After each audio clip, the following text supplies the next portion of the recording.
Hi, everyone, and welcome to another Home Tech podcast. This one, very special live edition from ISE in Amsterdam. We have Jason Griffing. Jason, how you doing, man? I'm doing great, Seth. How are you? I'm living it up in Florida. It's 80 degrees. And how's Amsterdam, man? It's great. It's certainly not 80 degrees. It's a little bit cold, and haven't seen the sun in a few days, but we're having a great time. It really is an awesome show. My first time coming out here, and I have to say I really hope to make this an annual thing. It's just an amazing show. Obviously, a lot of commercial technology in addition to residential, so there's a bit more, I would say, noise if you're really focused on the home. Obviously, that's great for people who cross over and do both, and I'm sure there's a lot of those. But for me as a home technology professional, still an awesome show. Really, size-wise, just dwarfs CEDIA. So it's a lot of walking, and you really have to be strategic kind of about lining out your day and who you're going to talk to and when, because you can just spend half your time sort of traversing back and forth in the convention center. Right. Yeah. So ISE, Integrated Systems Europe, is a combination of two shows that we have here in the States. Infocom, which is like a major commercial show. This is where you see all of the mixing boards for live sound events and light show type things and video signage and all that stuff. And CEDIA, which is more residential type things, like, home theaters and that home theaters, lighting control, stuff made for the house. So This has got to be a pretty big show. Yeah, it is. It is massive, but like I said, really exciting. And you've got all the usual suspects here that you would see at CEDIA, and of course a lot of others that you wouldn't. And so that's been one of the exciting things for me, is just to get some exposure to some different technologies and things that are popular over here in Europe that we just don't get to see in the U.S. So I've had a lot of fun checking that out, and we're gonna dive in and talk about quite a few of those things here, of course, on this episode. But before we dive in, we've got a few sponsors that we really want to give a quick thanks to for making this trip possible. We literally would not be here covering the show from Amsterdam were it not for them. And so first we want to thank Krika. And Krika is a company that makes an RSM, or remote systems management appliance, to do remote supervision of networks. And really great company, a couple of good guys there. Really want to, again, thank them for making the trip possible. They're doing some interesting things that we're gonna talk more in detail about what they're doing on our ISE wrap-up show, which will be next week, episode 148. And we'll have, of course, feature a soundbite from them off of the show floor and talk about some of the things that make them unique. But a very cool product. Secondly, want to thank a company called Zapidi, who also co-sponsored the trip over here. And they make actually a very cool media server product. Very affordably priced when you compare it to some other solutions out there on the market, and really has a lot of the same sort of feature set. So 4K HDR, the ability to store movies on a central server like a NAS drive, and really a cool product. They've gotten a ton of people at the booth every time I go by there. Both these guys, Krika and Zapidi, have had a lot of attention paid to their booths, which is great. So I'm excited for them. And again, we'll talk about both of those companies in a little more detail and feature some sound bites from them on episode 148, which will be our wrap-up episode. And then we did have a third sponsor come on to help support our cause over here as home technology professionals covering ISE, and that is the Z-Wave Alliance. And so we really appreciate Z-Wave's generous support of our trip over here. And of course, I'm sure everybody listening is very familiar with Z-Wave, and we look forward to discussing more about what they're doing specifically right now and what sort of recent news, but really good presence over at the Z-Wave booth as well. So again, just want to send a huge thank you to all three of our sponsors for the trip. That's Krika, Zapidi, and Z-Wave as well. Yep. Thank you very much. We do appreciate it, and it's made the trip possible. It definitely wouldn't be there without them. So maybe next year we can both get out there. I kind of have my hands full this week. Yes, you do.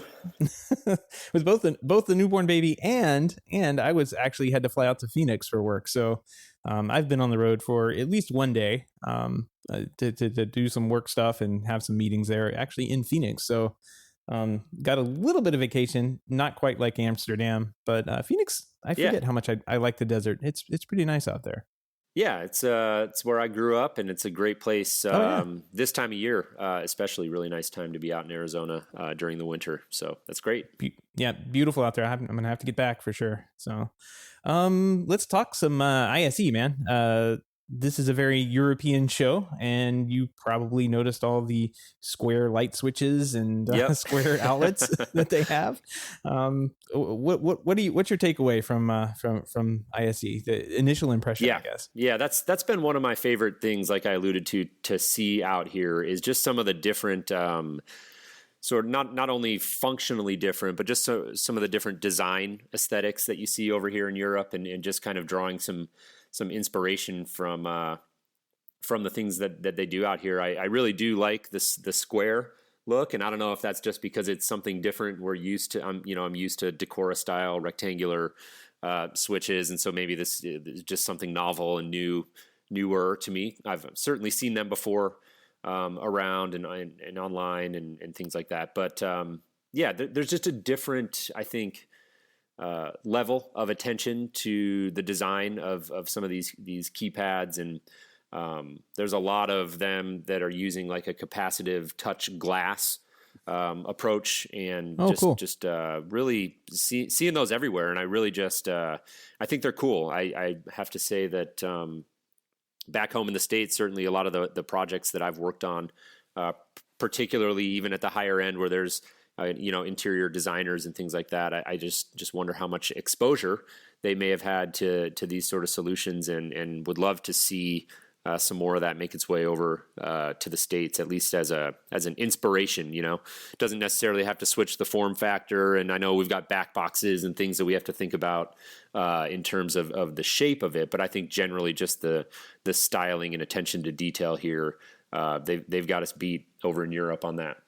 For sure. Yeah, I've always noticed that. The European finishes, I mean, you see that work its way into like even like plumbing fixture specifications and lighting fixture specifications. But yeah, the keypads that go on the wall and trim for outlets, and we really don't have quite the attention to detail. So very happy. There's a couple of tweets that you put out about all the keypads you saw, like a wall of keypads, and it's. I mean, you take that and bring it to Cedia. I guarantee you, people would be hanging around that booth like for hours. It would be packed because we just don't have anything like that. Yep, and a lot of those keypads are being displayed over in like the KNX area, which is a company that I should say an association would probably be the more accurate way to describe it. But really, I wanted to learn a little more about KNX. I've heard of it numerous times, and I just didn't really, admittedly, have a great understanding coming into the trip. If KNX was a manufacturer, or what they were. And I think the closest thing that I might compare them to, I guess in a very loose sense, would be like Z-Wave. So it's kind of like an alliance built around this very long-standing protocol. I think 26 years is what they were saying. Started with like 5 companies that kind of came together and said, hey, we're doing similar things, and let's figure out a way to make this a standard protocol. So really that's what KNX is. It's a 2-wire bus communication protocol. It's been around for 26 years, started with 5 companies, and I think they're touting 400 plus now. So very widely adopted and very, very popular. I understand here, continental Europe mostly, not quite as common, I understand, over in the UK, and certainly not as common in the US. But it was fun to chat with those guys and get a little bit of a better understanding. And it is very widely adopted here. And I always sort of thought of it as like a lighting control protocol, but as it turns out, it's very common with other things like window treatments and climate control, and even getting into some entertainment type devices as well. Interesting. Yeah, I know, especially in the area that you're in right now, and throughout like Germany, that's kind of almost the standard protocol.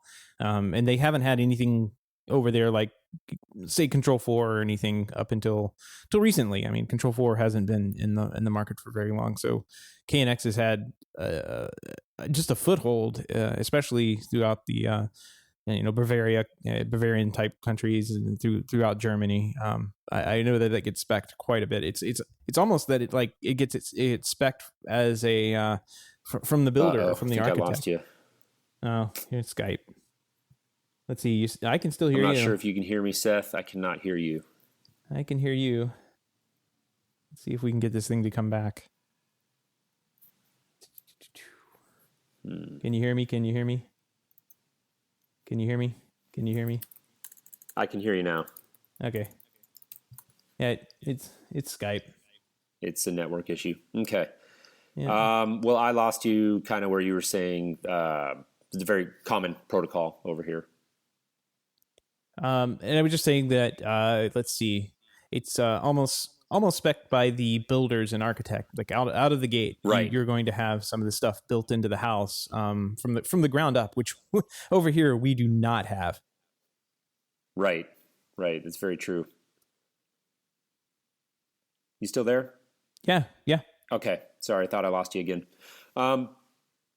Yeah, that's very true. And I spoke with them and asked them the question, honestly, why, what their thoughts were on why KNX really hadn't seen more penetration in the States. And they do have, sort of the way they're structured.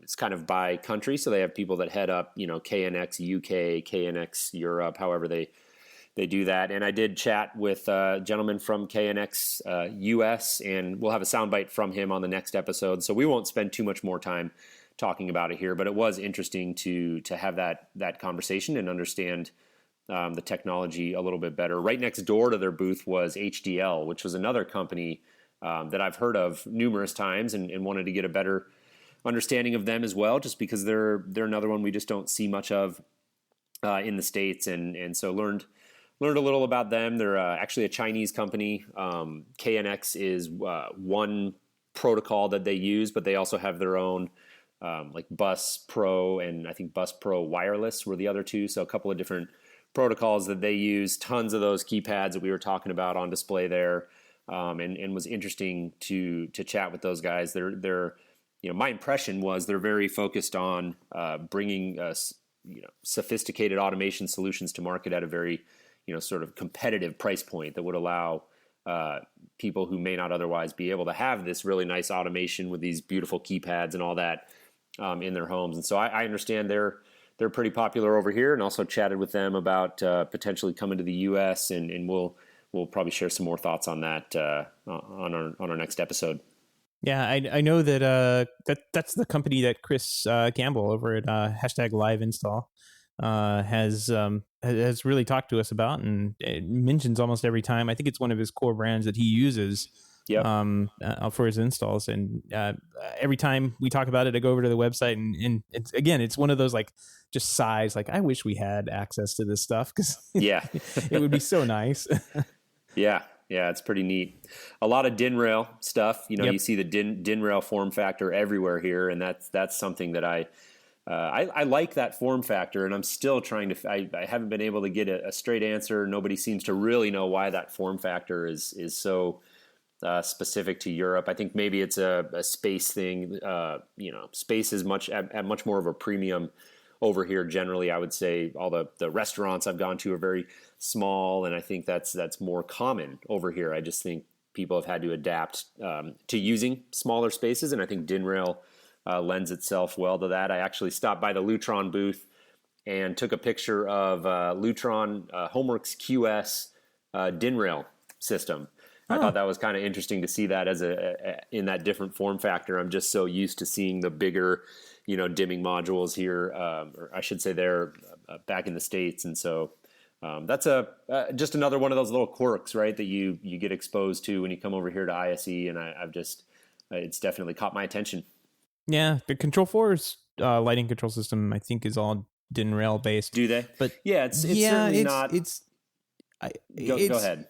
Well, I mean, it's definitely not the same though. Like what you're talking about is, I mean, like I could point to Luxone, which is another automation system, lighting control system, whatever, they have, I mean, the entire processor that you have just mounts onto a DIN rail. Like you could put the processor for your home automation and your lighting control like almost on the same rail if you wanted to. I mean, don't listen to me. I don't know how this stuff designs out, but it all looks like it fits on the same rail. So it's a completely different way of thinking about things. And like you said, you like it, I like it. I don't know why we don't have more of it over here, because it just makes more sense to me. Yeah.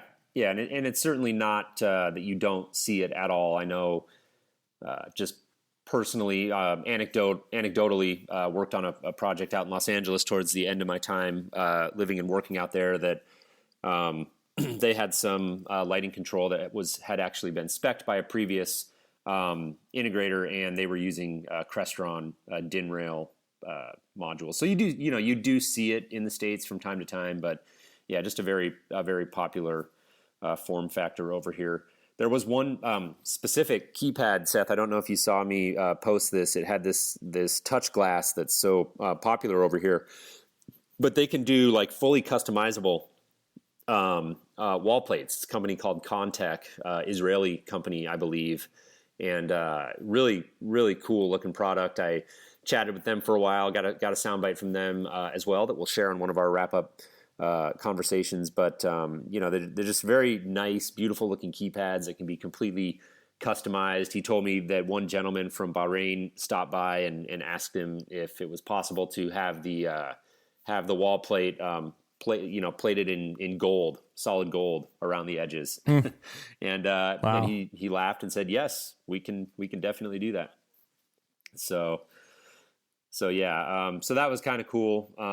Basalt obviously is another company that I think our listeners will have heard of before. They're probably the most present in the U.S. in terms of certainly in terms of that square form factor, very high end design, high quality materials. Certainly on the more expensive side for keypads, but really, really beautiful product. And got to chat with those guys. They've actually got a new media server solution that they have branched into doing some audio stuff, just as a way to talk to them about that, as a way to extend that Basalt experience. They've got these beautiful interfaces, and so it's natural to think about, well, how else can we use these as not so much just as a lighting control system, but what other ways can we expand that? So they were showing that, and they've got some sort of custom wall mount speakers that work over CobraNet that were kind of interesting. So cool to catch up with those guys and see what they're up to. Yeah, CobraNet is a audio over IP. Well, it's not really IP, but it's audio over Ethernet type of. It's network audio, I guess, is the best way I can. There's a couple of those out there in the high end and commercial, high end pro audio and commercial realm that you will see slowly filtering their way down into to home audio. I like CobraNet. There's another one out there, Dante, I think, that I like a little bit better. Yeah. So hopefully we'll see some of those kind of like the video, the massive amount of video over IP, the HDMI / HD over IP solutions that we've seen for video and video matrices. Hopefully we'll see that for audio as well. It lend itself to the flexibility and upgradability, expandability, I guess, of those types of systems in the future. Right.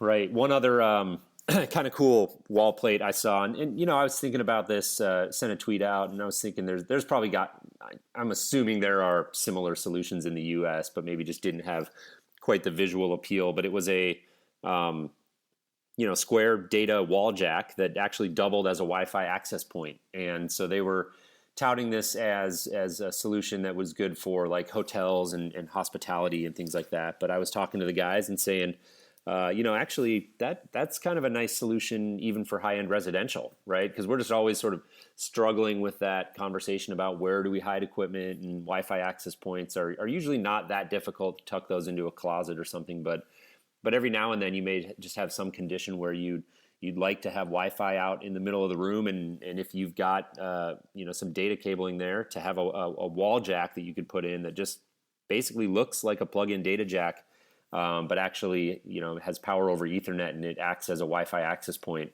I thought that was pretty neat, kind of a cool concept. I'll have to dig in and see. There may very well may be solutions similar to that in the U.S., but this one sort of caught my eye. It had that nice, again, that European look, glass finish, so really a nice looking wall plate. And so I'm sure, like I said, there are likely solutions like that in the U.S. Sounds like you know of some, but they've probably got that just very utility look, and so it'd be nice to have something with a little better style to it, you know.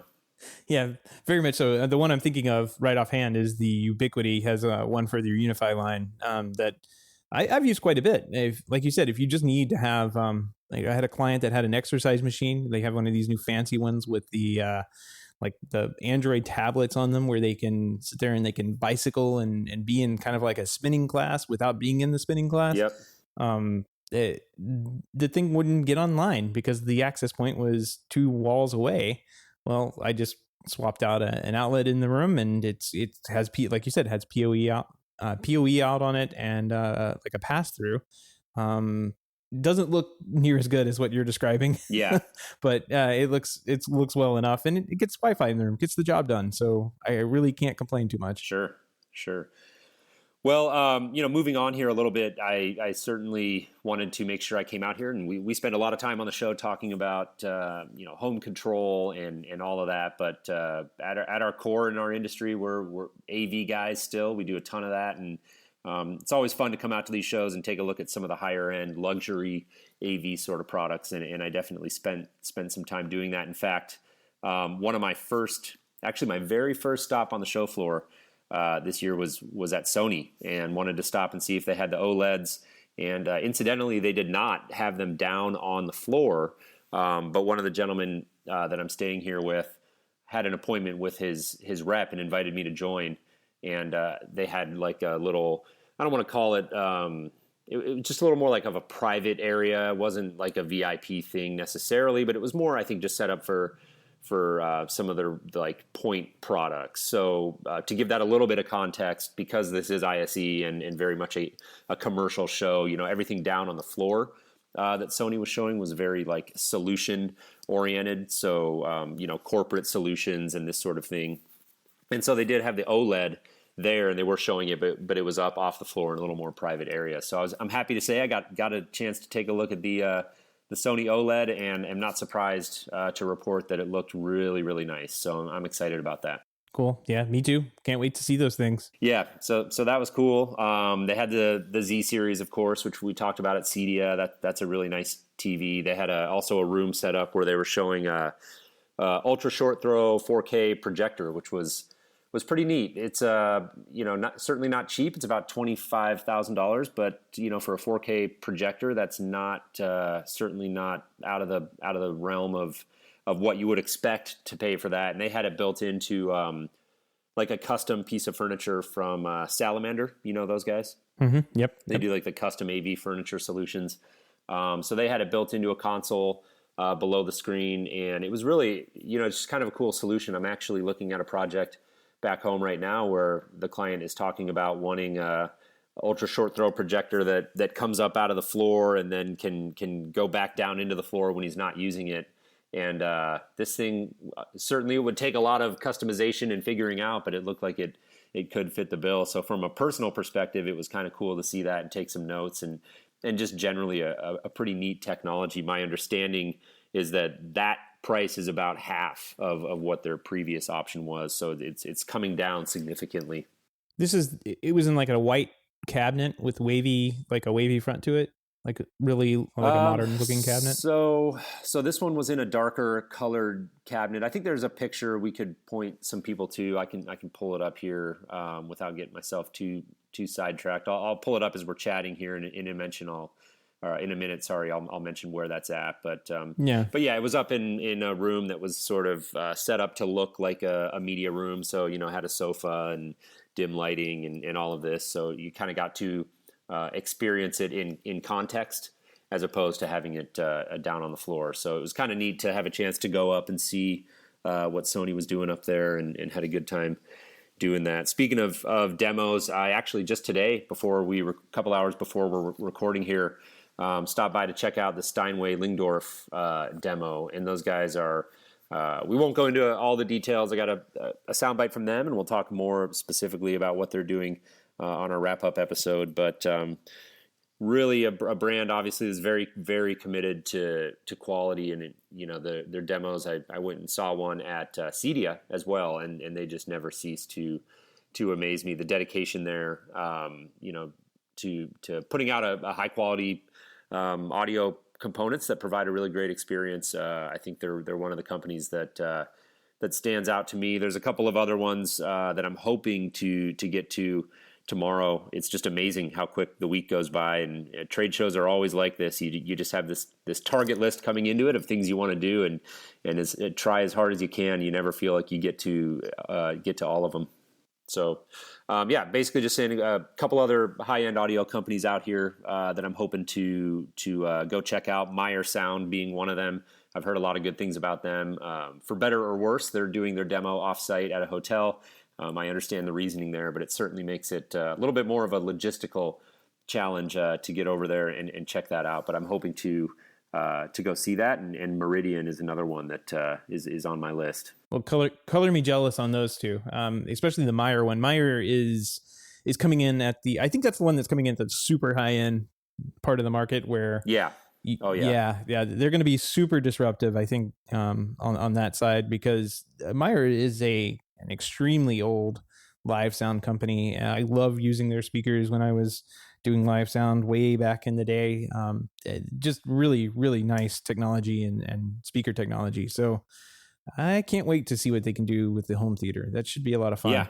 Yep. I'm hoping to get over there tomorrow. I just got to try to move a couple of things around and try to make that happen. But speaking of high end, I did stop by and chat with a couple of the more well-known projection screen manufacturers. I think that in this day and age, we're just hearing so much about technologies like OLED and advances in LED TVs and this sort of thing. But I just really do believe that two-piece projection has a very important place in the market for the right project and the right client. And there's just something more cinematic to me about sitting and watching a movie in a projection room. So I wanted to make it a point to understand what's going on in that market and what are some of the latest innovations that are happening, and posted a tweet of this today, and people definitely should go check this out on our Twitter handle at HomeTech Podcast. The Screen Innovations has a new model called the Transformer. Did you see this video I posted, Seth? I saw it, and I can't figure out how it's working. So you've got to describe this, because the video is a little dark and I can't really see what's moving. But it was tough. Yeah, I took a few different videos to try and get a better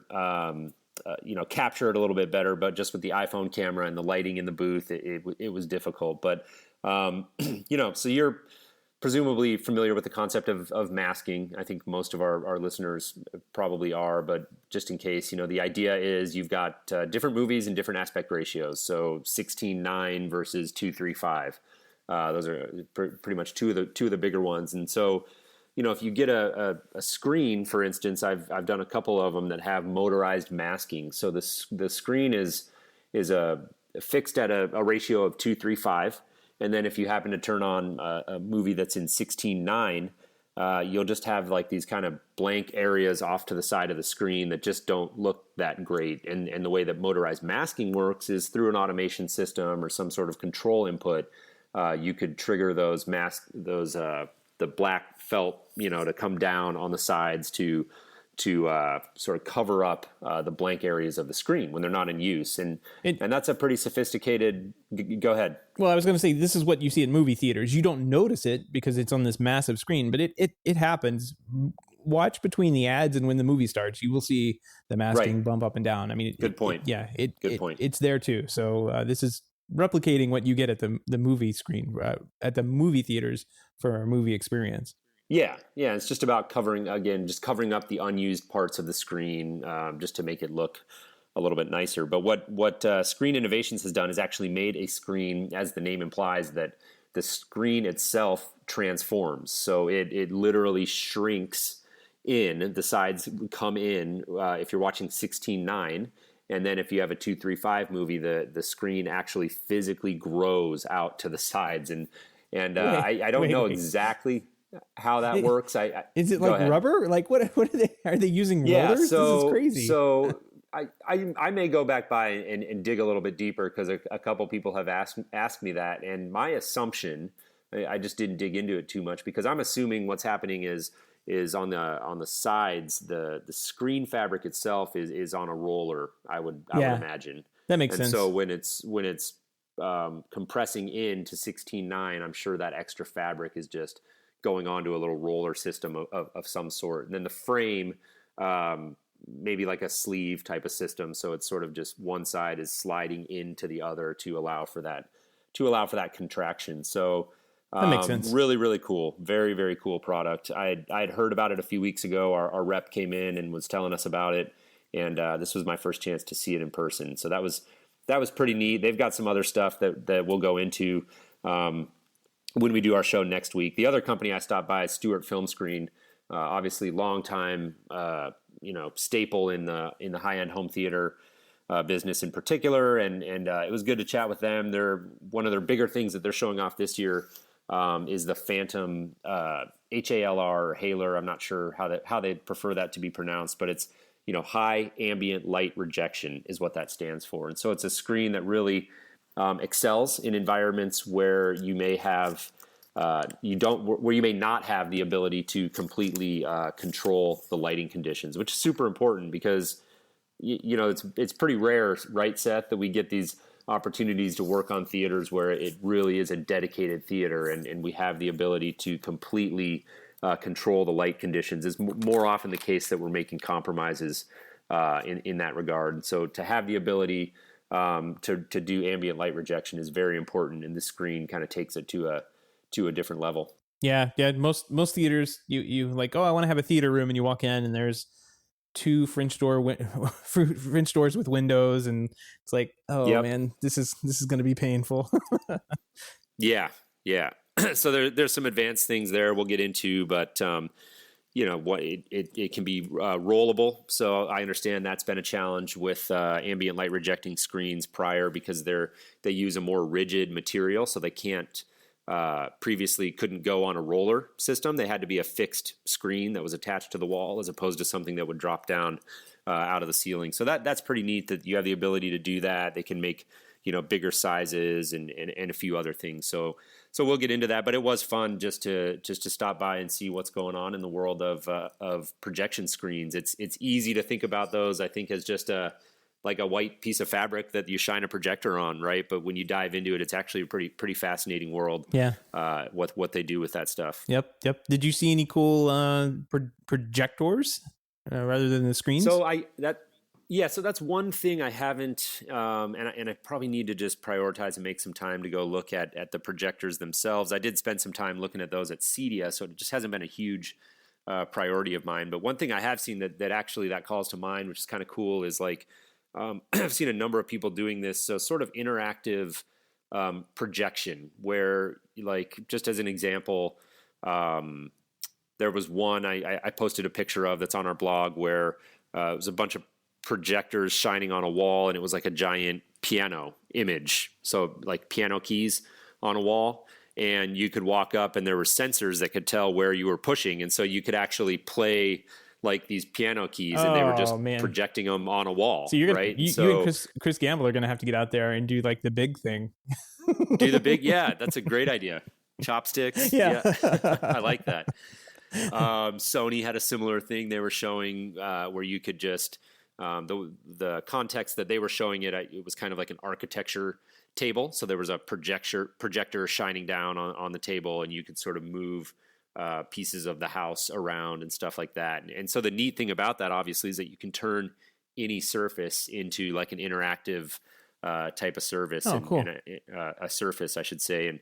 And Christie Digital Projection had some of the coolest ones I saw. So posted some pictures on Twitter today at HomeTech Podcast. They had, and these weren't just projectors. They had an OLED wall that you could it was sort of like Minority Report, right? Where you go up and kind of move things around. So giant touch screen, and one with like the use case that they were showing had like planets on it and these little physical objects that the table could recognize as different planets, and then you could set them down and kind of move them around. And so I don't know what the exact use case would be. The thing that jumped to my mind might be sort of an educational tool for younger, maybe elementary school children to kind of learn about different things, and so just sort of conceptual things that make you think. And they had a virtual foosball table that I thought was kind of funny. So it was your typical foosball table and two guys standing there playing and spinning the things to kick the ball around, but there was nothing inside of it. It was just a screen. And so it was just a sort of virtual foosball table. So just, those are kind of silly examples, but just some cool things going on with display technology that I think the commercial aspect of the show sort of lends itself to seeing some of that sort of thing that maybe you may or may not get an opportunity to look at a show like CEDIA. Yeah. That sounds very fast. This could really up the game of beer pong, I think. Yeah, that's a great idea. Yeah, could just be pretty amazing, actually. Yeah, that's funny. I could see uses in the home, I think, where again the idea of sort of turning any surface into a control point, where maybe small projectors are projecting different things on the wall that help you control your climate or something like that. Who knows? Very, very conceptual, obviously, but really neat to see. Very cool. Well, we're running short on our time here. I'm sure you saw some of the major announcements from Control 4 Crestron. What are the control system guys doing out there? Yeah. So we'll talk more in depth about this next week. So that's a good point. Let's move through these pretty quick. But yeah, I have had opportunities to speak with really all the big home automation control companies, I would say. I think that's a fair way to put it anyways. So Control 4, Crestron, Savant. Made it a point to chat with Ilan this year. I've been hearing more and more about them. I think that if I recall correctly, Seth, you have some experience with that company. Am I recalling that correctly? Yeah, no, I've programmed Ilan for a very long time, and I've been trained on their newer systems too. So the going all the way back to the Z keypads and Z controllers, all the way till to the most recent stuff. So it's an interesting, completely different product than what it used to be, but it's still an interesting system. That's what I've heard, and I just have to admit, I just have never taken the time to dig in and learn more about those guys. So it was fun to chat with them. It seems like they've got a nice system in terms of the programming that gives you sort of that template-based, easy-to-program approach if you want it, but also still the ability to get in there and do some customization and things like that if you're so inclined. And so having that balance, I think, is really important. I think that's a difficult thing for companies to achieve, but I do think that more companies are getting there. Crestron spoke with John Clancy over there, who's heading up residential. I was glad he was here because really he is the guy that came in and after we heard about Crestron pulling out of CEDIA. That was obviously a huge story, and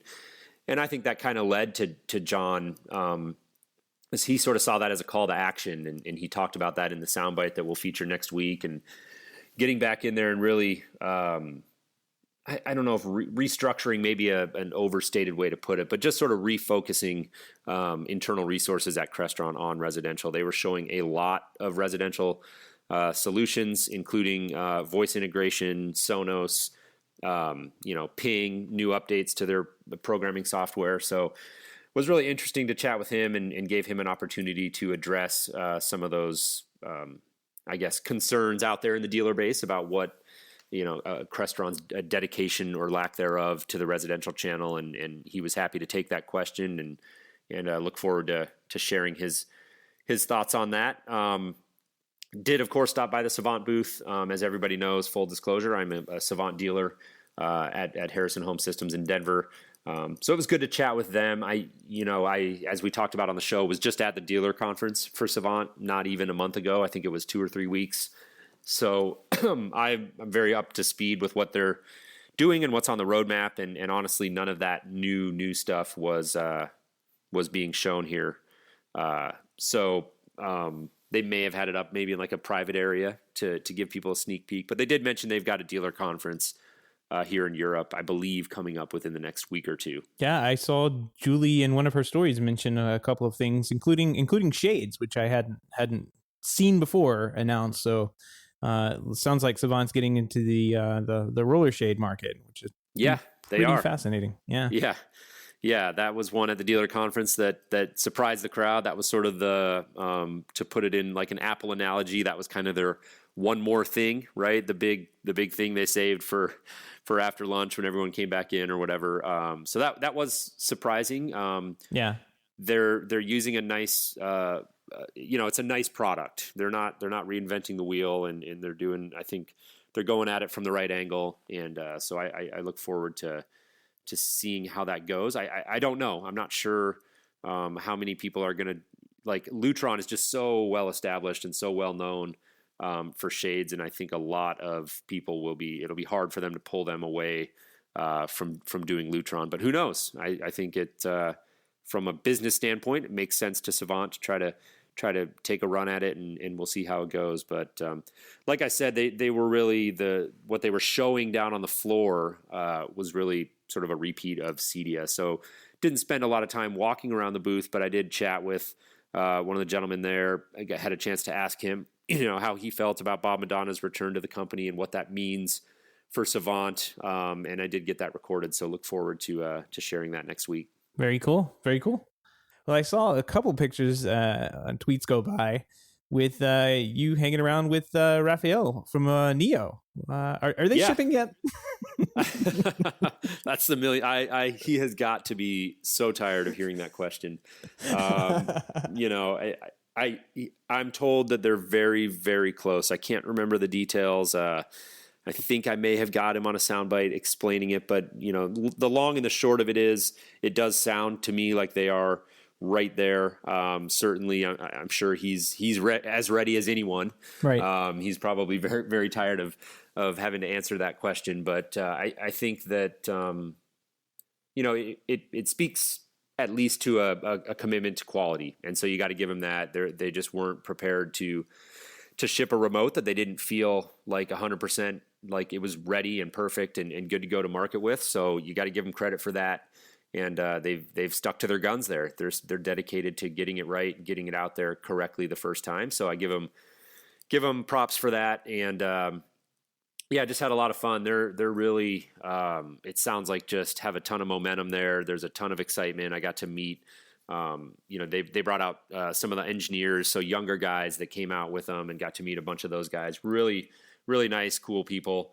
Was honored to be invited to go to dinner with those guys, and Chris Pinder from HD Anywhere was there as well with some of his guys, and they're doing some really cool things that we'll talk about next week. Not just in the HDMI distribution space, and even not just, they're doing some cool things with control as well, but even outside of that, they've got a new venture set up that's sort of like a distribution type of model, and like product distribution. Some partnerships that they're doing, and we can dive into that next week. But really good guys. Had a good time going out with them. And Amsterdam is a great city. Really good food, great beer scene, really good craft beers and all that. So just a lot of fun. Really fun to be out here. How are the monkey nuts? Well, that's tonight. Actually, that's tonight is the big live install thing, and actually that reminds me, Control 4's party is tonight, and we actually didn't really touch on them. So just quickly, I did get a chance to chat with them. Brad Hinsey, who we've had on the show a couple of times, got to catch up with him and talk about some of the new stuff that they're doing, and a lot of these companies too. I should mention that we spoke with at CEDIA when I interviewed them out here. It was fun to just chat with them about what are some of the unique aspects of the European market, and what are some of the challenges there. So really enjoyed that. Tonight's a challenge socially. I've got dinner I'm going to here with the guys from Krika and Zapiti, and look forward to that. And then beyond that, there's a number of different things going on. I don't know, Seth. Seth Rubenstein, correct? Yes. Rubenstein. Oh, yes, yeah. I do. Yeah, he's kind of an industry legend, and he's doing his seriously good karma thing that I think a lot of our listeners are probably familiar with. And And so that's going on tonight, Control 4 party, and then the live install Monkey Nuts thing, and then the Krika dinner, Krika and Zapidi that I'm going to. So I'm not sure. I certainly am not going to be able to do all of those. And I'm Are still you going kind of to survive? Yeah, well, certainly, yeah. That tonight's the night that that could be a challenge. But yeah, I think most likely the live install thing will probably win out. That community has been really supportive of the show, and I really just think it would be fun to go out and meet some of them. I got to meet Chris Gamble on the show floor today, and that was fun to finally meet him face to face. We've corresponded so many times and had him on the podcast and have always emailed back and forth and stuff. And so to finally meet him and his wife was really awesome. Very cool. Very cool. Well, glad you're having a good time out there, and glad you were able to go check out ISE 2017 this year in Amsterdam. Yeah. Yeah. Hoping you and I can both come next year, try to make this an annual thing, because it really is a great show. Just a really good energy, very cool city. So it's a really good time out here. Very nice. Very nice. Well, Jason, you need to go get some rest for tonight. Yes. Yeah. Sounds like I'd be well advised to do that. And I think I am. It's about 5:00 here local time. So the show floor is open for another hour, but this was just a good excuse to get away, get off my feet for a little bit, and come do this episode with you. It's been a lot of fun. And yeah, I think I'll follow your advice there and go get a little bit of rest here before the evening. All right, man. Have a drink for me. All right, you got it. Thanks, Seth, and look forward to chatting with you next week. All right, talk to you next week. All right, man.